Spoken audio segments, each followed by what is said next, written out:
So what I wanted to do here is have a discussion about Death of the Family. And what I'm hoping is that at the end of this video, you'll have a strong understanding of how this explained Batman's continuity in the New 52, as well as how it expanded on the relationship between the Joker and Batman.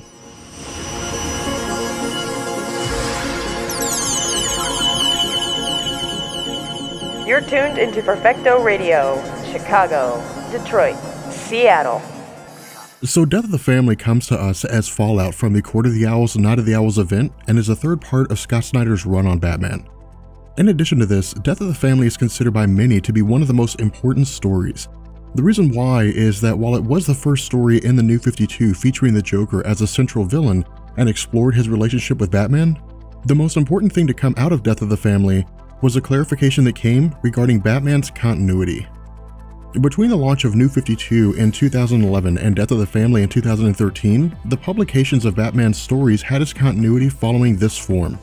Issues 21 through 27 and 29 through 33 covered Zero Year, which introduced Bruce Wayne and followed his journey to become Batman. Detective Comics issue number 1, something we'll discuss in a second, introduced the Joker as part of the New 52 continuity but was left open-ended and was followed by Court of the Owls and Night of the Owls. Furthermore, DC established by way of their own individual titles that during the 5-year window between Zero Year and Court of the Owls, Dick Grayson, Jason Todd, Tim Drake, and Damian Wayne had all been the sidekicks of Batman and branched off into their respective roles of Nightwing, Red Hood, and Red Robin, with Damian staying on as Batman's sidekick, but also saw Barbara Gordon stepping into the role of Batgirl. However, prior to Death of the Family, where DC had only hinted that pre-New 52 events like The Killing Joke, Hush, or Nightfall had happened during the 5-year window, what Death of the Family did was come back and establish that in addition to Dick Grayson, Jason Todd, Tim Drake, and Barbara Gordon stepping into their respective roles, every story that had ever taken place in Batman's continuity between his first appearance in 1939 to the start of New 52 in 2011, including Crisis on Infinite Earths, The Killing Joke, and Hush, all happened during a 5-year window. Now transitioning back to Detective Comics issue number 1, there really isn't a whole lot to this story. What I mean here is that a majority of it is just Batman tracking down Joker the same way that he'd always done. The difference here is the reasoning behind it. In a 2012 interview with IGN, Scott Snyder had stated that he was looking to incorporate the Joker into the New 52 run of Batman since he was the definitive Batman villain. However, because new readers were looking for fresh stories as well as fresh faces, DC wanted to ensure that existing comic book readers knew the Joker was still a part of the continuity, but also wanted to bring in new villains. And to this end, Detective Comics number 1 focused on 2 characters, Dollmaker and the Joker, as a title used by previous individuals over the course of DC's publication history, with each one having their own motives. In the New 52, the Dollmaker is actually a man named Barton Mathis. The son of Wesley Mathis, Barton was taken on a series of trips by his father, who would hunt random people, kill them in front of Barton, and the two would cannibalize them. After Wesley Mathis was tracked down by Commissioner Gordon and killed, Barton was placed in the custody of Child Services but disappeared after a year. With Detective Comics issue number 1 seeing his return, the story also establishes that Dollmaker had a family of his own, which consisted of individuals who had either joined his cause willingly or were brainwashed. Now, while the comics saw Joker leading Batman on a merry chase, the only thing we really need to take notice of is the end. Having been captured by Batman and sent to Arkham Asylum, the goal of the Joker was to gain an audience with the Dollmaker for the purpose of having his face surgically removed. While we're not initially told why the Joker does this, what DC did is they used this as a vector to remove the Joker from the New 52 landscape over the course of the Court of the Owls and Night of the Owls event and engineer his return with Death of the Family.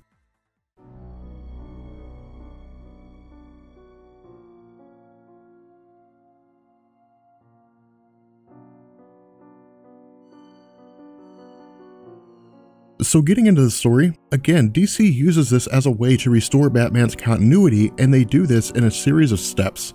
The first of these steps comes with The Killing Joke. As a story that's centered on Barbara Gordon being shot by the Joker, resulting in her paralysis, Death of the Family incorporates this by showing the Joker taking down the power to the police station, but also revealing himself to Jim Gordon. What I'd also like you to take notice here is that during his taunts with Jim Gordon as he kills the various officers, while he does reference events like The Killing Joke and his shooting of Barbara Gordon, he's also using psychological warfare. What Joker does here is state that he's been visiting Jim Gordon's home and that he knows where Jim Gordon hides his cigarettes and has occasionally been under his bed while he sleeps. Now, this is considered both an insult and a terrifying concept to Jim Gordon in that not only did the Joker shoot his daughter and possibly violate her body, but also seems to have been toying with Jim Gordon the entire time. Not only that, if what the Joker says is true, it means he's been under Jim Gordon's nose the entire time, but he never realized it, and that at any point, the Joker could have killed either Jim or even Barbara herself. However, before the Joker can presumably move in for the kill, Batman arrives and turns the power back on. Seeming to have made his escape between the time that Batman arrived and the time that power was restored, we also learn that while the Joker had taunted Jim Gordon, this was more for pleasure than work, and that the true reason why the Joker was breaking into the Gotham police station was to recover his face, which had been confiscated by the police after it was cut off and left in Arkham Asylum. Switching back to the Batcave, the conversation between Batman and Alfred is of particular importance here. What Alfred states is that Batman had to know the Joker would return at some point or another. What Batman replies is that for him, after the events of Detective Comics issue number 1, the Joker had vanished for a year, which left Bruce Wayne hopeful that the Joker was truly gone. Now again, this is very important, and the reason why is that of all the villains Batman has ever faced, with the exception of the Joker, everyone's motives and goals can be analyzed and can be used by Batman to engineer their defeats. The motives of the Joker, however, always remain a mystery to Batman, and as a result, the Joker's crimes usually occur before Batman can stop them. While the events like Court of Owls and Night of Owls push Batman to his mental and emotional limits, in the end, they still had motives that Batman could overcome. In addition to this, Damian Wayne's response to the Joker's return following the removal of his face is that the Joker had most likely spent the year recovering from the operation and is simply trying to make some measure of a return. Now what this does is highlight the difference between Bruce Wayne and his son Damian, but it's also DC telling us where the Joker stands in relation to Batman. Batman's response to Damian is that the Joker wasn't swindled by the dollmaker into removing his face, and instead, the Joker had intentionally pursued the dollmaker for this purpose. Furthermore, if the Joker was operating in the background for a year, it wasn't to recover or lick his wounds. Instead, it was to organize and engineer a plan which would make him more dangerous than he's ever been before. Reading between the lines, what DC's telling us here is that no matter what villains are introduced to the Batman landscape, in the end, none of them will ever be as unpredictable or dangerous as the Joker. In addition to this, DC takes a step of restoring Batman's entire history when the story switches to a news broadcast of the Joker after taking over a news station. While running facial and voice recognition, the broadcast depicts a man dressed as the Joker speaking on his behalf, while the Joker rests behind him using his own arms. What the Joker says is that he's been watching all of the events unfold over the course of the last year, including Court of the Owls and Night of the Owls, and has come to the conclusion that Gotham needs his return, and that for his first act, he intends to kill Mayor Haiti and ends the broadcast by killing the unnamed man.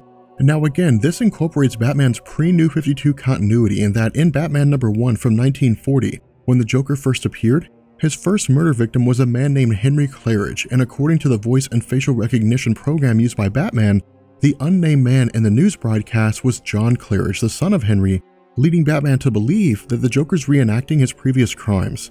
Now something I would like for you to take notice of here is that the rest of the Bat family offers to help Batman with defeating Joker, but their offer is refused, with Batman stating that he intends to pursue the Joker on his own. Now, I'd like you to remember this because this will be particularly important later on. But what this is doing is effectively setting the stage for creating a rift between Batman and the rest of the Bat family. Following this, Joker continues a psychological war against both Jim Gordon and Batman when we pick up with Mayor Haiti's office and the police detail protecting him. What we learn here is that even after Batman saved Jim Gordon, the words of the Joker regarding Barbara and visiting his home had impacted Jim in such a way that he's been continually fearful for not just his life, but Barbara Gordon and the police officers under his authority. However, while he and Batman are discussing the motives of the Joker, Batman comes to the realization that there are small deviations here, which lead him to realize that something's different, something's wrong, and he takes off for the office of Mayor Haiti.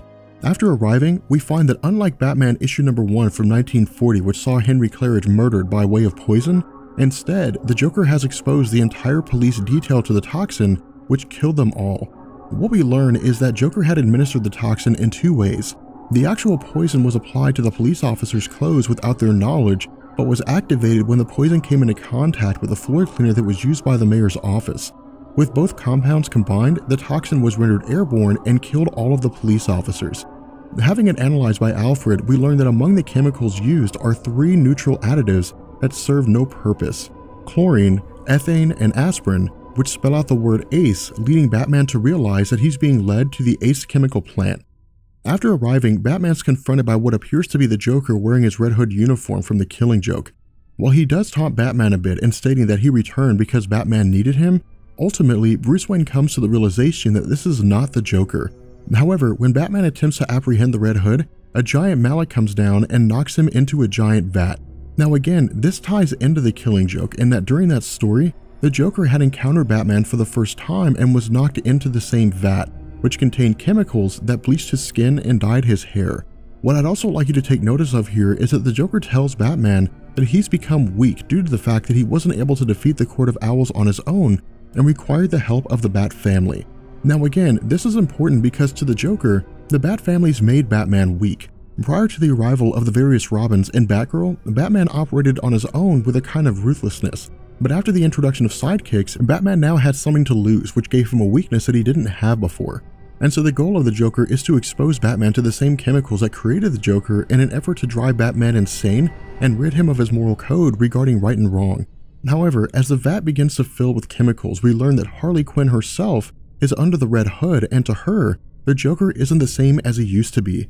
In the eyes of Harley Quinn, something in the Joker snapped and drove him to a level of insanity that he didn't quite have before. And so transitioning back to the Batcave for a second, we pick up with Alfred as he comes across a baby tiger with 2 heads.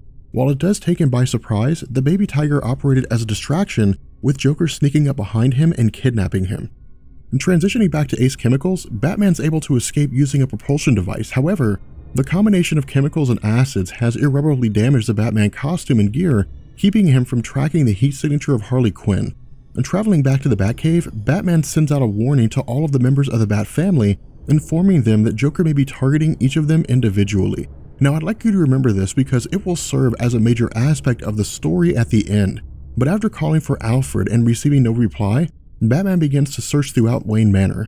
Coming across a package left by the Joker which contains a tape, the recording serves to torment Batman in 2 ways. The first is to show that no one is off limits from the Joker's schemes, including Alfred himself. But the other is to show that there was truth to the Joker's statement that Batman had become weak over the course of his experience incorporating sidekicks. And what I mean here is that Batman had effectively left Alfred by himself completely undefended, which gave Joker the opportunity to sneak in and kidnap Alfred. And so after analyzing the tape and the various clues left by the Joker, Batman is led to the Gotham City Reservoir where he meets the Joker. As the third step in DC restoring the continuity of Batman, this particular scene is a replay from the events of the story The Man Who Laughs, which saw the Joker placing his toxin in Gotham's water supply and attempting to pump it into the city. While Batman was able to end his scheme by blowing the water line, as the Joker explains, his intention is to prevent a repeat of past events. And to this end, Joker blows up the aqueduct, reveals that he had poisoned the water in the reservoir, and killed a series of people by leaving them in the poisoned water. In addition to this, the Joker uses a series of toy teeth to subdue Batman and in the process, reveals the basis behind his plan. What he says is that he knows the identities of Batman and the rest of the Bat family, but what I'd like you to notice here is that he never actually refers to any of them by name.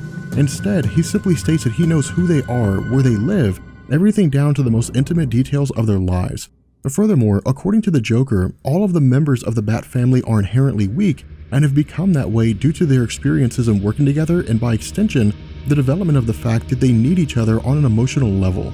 In addition to this, Joker addresses the various members of the Bat family who are listening through Batman's earpiece and stating that Bruce Wayne is holding a secret, and that this secret allowed the Joker to learn all of their identities, which he in turn wrote down in a book.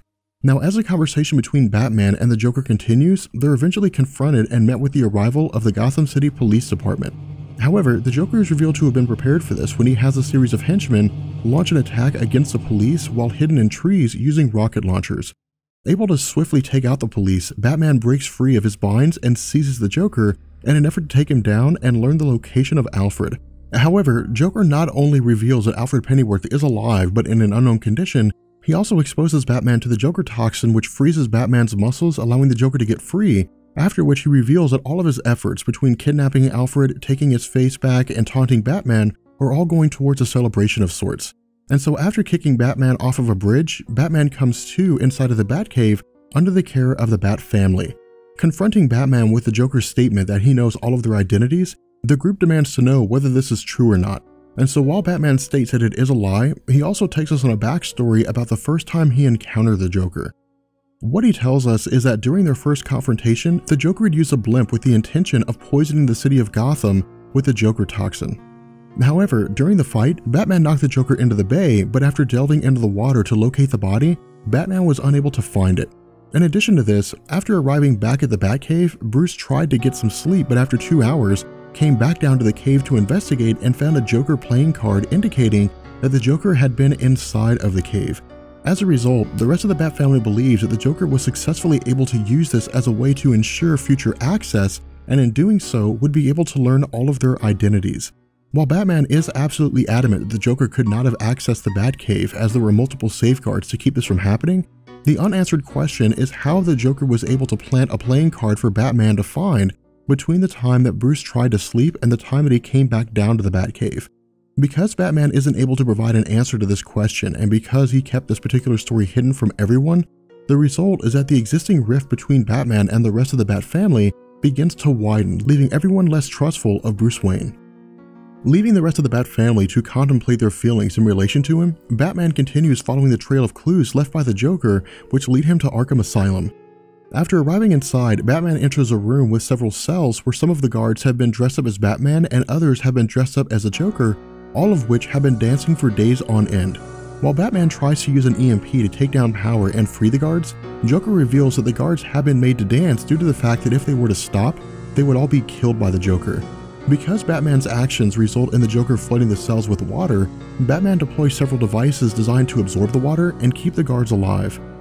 And so continuing on, the story serves as both a tribute to the Killing Joke, but also introduces a series of obstacles. Like the Killing Joke, Joker addresses Batman over the system's intercom, but the obstacles, like the Royal Tapestry, depict events referencing pre-New 52 stories like the Laughing Fish and the death of Jason Todd in Death in the Family. Now as Batman transitions on, he eventually begins to encounter his rogues gallery, with the first one being Mr. Freeze. Easily overcoming his foe by attaching a heating device on his chest, Batman moves on to the next obstacle, which initially appears to be Commissioner Gordon, but is revealed to actually be Clayface. However, using the gun of Victor Freeze, Batman is able to swiftly defeat Clayface by freezing him from the inside out. As the last obstacle before finally reaching the Joker, Batman is confronted by Scarecrow, but again, while using a gas mask of sorts to keep from inhaling the fear toxin, Batman incapacitates the Scarecrow.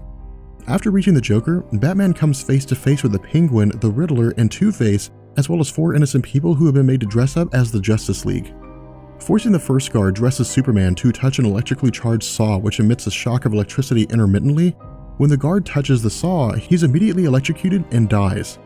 Forcing the rest of the group to touch the saw, Batman realizes that the Joker will kill each of them and in response smashes into the room by destroying the door. However, immediately after entering, Batman is instructed to view a series of televisions on the wall. What they show is each member of the Bat family, Nightwing, Batgirl, Damian Wayne, and Jason Todd and Tim Drake, being captured by Joker's men. Forcing Batman to take a seat on an electric chair operating as a throne, Joker states that if he doesn't, the Bat family will each be killed, with Batman spending the rest of his life never knowing how or where their remains are located. After this, Batman comes to back at the Batcave with the rest of the Bat family tied to chairs with hoods over their heads. Furthermore, under Batman's chair are a series of flints surrounded by trails of gasoline leading to everyone else. Should Batman stand up or attempt to leave his seat, the flints will ignite the gasoline and burn the rest of the Bat family alive. In addition to this, Joker reveals Alfred Pennyworth to the group, who has been exposed to the Joker toxin and also appears to have suffered some torture by the Joker's hands. While Batman is glad to see him alive, Alfred's mind has been almost completely broken by Joker's toxin, and after pulling a rope to reveal everyone's dinner, the trays are shown to contain the faces of the Bat family, which the Joker appears to have surgically removed. What the Joker says is that beneath the faces of the Bat family aren't hardened individuals with strong convictions, but instead are soft and weak people who can't rely on themselves. Joker actually juxtaposes this with himself by saying that who he is on the surface is the same as who he is below, which is the reason why he had his face removed, to prove that he is the same person no matter whether his face is there or not. What Joker also seems to indicate here is that Batman may know his true identity. However, the Joker is ambiguous about this in that he simply skims over it and moves on to the next topic. In addition to this, the Joker states that the reason why he always wins in his battles with Batman is because Bruce Wayne won't drop to the level of killing the Joker. Reading between the lines here, the Joker is basically saying that in order for Batman to ever truly come out on top, he would have to drop down to the same level as the Joker, but if he did, it would be a double-edged sword, and that Batman's refusal to commit the same actions as the Joker is what differentiates the two. And so lighting a match and igniting the gasoline on the floor, the Joker acts on his intention to kill the Bat family and rid Batman of his weakness. However, Batman is able to scramble and in response pull a sprinkler line which douses everyone and puts the fire out. Attending to Damian and removing the bandages, Batman realizes that their faces had not been removed. Pursuing the Joker as he tries to escape while the rest of the Bat family tends to Alfred, the Joker's cat explodes, dousing everyone but Batman and the Joker in toxin, sending them into a fit of homicidal madness. Picking back up with Batman and the Joker, what DC establishes here is that despite all the steps Joker had taken in his grand scheme to destroy the Bat family and to make Batman the way he used to be, in the end, it was all nonsense. What I mean here is that Batman begins to touch on the mystery of how Joker left the playing card as well as his identity. What Batman says is that he knows the Joker gained access to the Batcave, but knowing the identities of Batman and the rest of the Bat family would destroy his purpose and his view of himself as the antithesis to Batman. Instead, immediately after his arrival and leaving the card, the Joker had backed out and left. Furthermore, Batman bluffs in stating that he knows the identity of the Joker, but much like the rationale regarding why he chose not to learn the identities of Bruce Wayne and the rest, the Joker refuses to hear his own identity as it would destroy his view of himself as the Joker. Instead, he simply jumps off the waterfall, leaving the mystery as to whether he actually died or not. Transitioning to the next morning, Bruce meets with the recovering Alfred, revealing that the Joker toxin that had been used on Alfred and the rest of the Bat family, who have since recovered from their hysteria, contained a chemical that had never been seen in any other variation of the toxin. With the computer analyzing the toxin, Batman also reveals that the reason he knew that Joker never had any information on their identities was due to the fact that following Joker leaving the playing card in the Batcave, Bruce Wayne had gone to visit him in Arkham Asylum under the guise of investing in a new wing. Visiting the Joker, Bruce revealed the playing card left behind, and while it's ambiguous as to whether or not the Joker truly knew their identities, the Joker's lack of care about the card indicated that even if the Joker did know who they were, their identities were irrelevant since the existence of Batman was necessary for the Joker's own existence. And so after attempting to bring together the various members of the Bat family, all of whom have rejected him temporarily, the computer in the Batcave finishes isolating the isotope, which is revealed to have been an element called honium, which uses the initials HA. With that being said, we're going to bring this video to an end, and man was this a long story. I hope you guys enjoyed it, and I will catch you guys later. Peace.